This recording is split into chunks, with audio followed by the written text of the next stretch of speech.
C'est vrai que mes voies d'accès ou mes portes d'entrée par rapport à un texte théâtral, dramatique, viennent de l'opéra, parce que je me suis formé en tant qu'assistant à la mise en scène à l'opéra principalement, donc il y a un rapport très musical aux choses.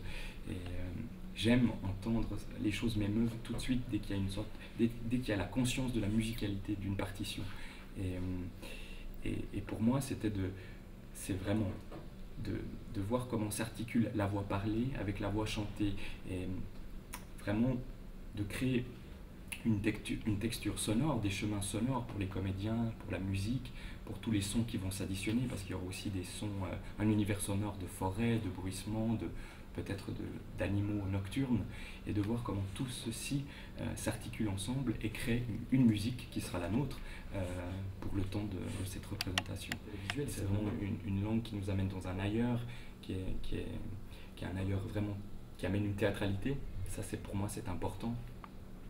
Et la musique aussi va amener une dimension aussi poétique, mais que tous ces éléments donc, qui seront révélés de façon ludique, dynamique, à travers une mise en scène qui sera colorée et rythmée, n'évacuent en fait ni le merveilleux ni la cruauté du conte.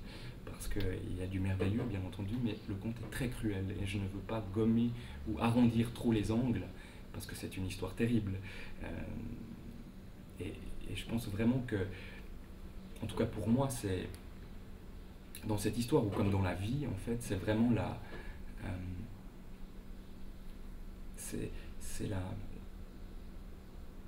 force de l'imaginaire et son pouvoir de transformation sur les êtres qui, pour moi, est le plus grand gagnant.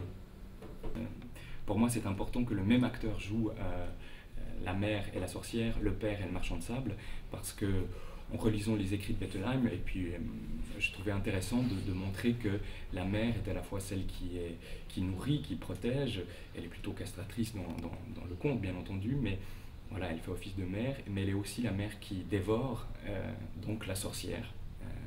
Et le père, qui est une figure plus conciliante, plus généreuse, se transforme en marchand de sable. Voilà, il devient une figure plus douce, en fait, dans le rapport aux enfants. Vous n'avez pas eu envie de faire jouer des enfants?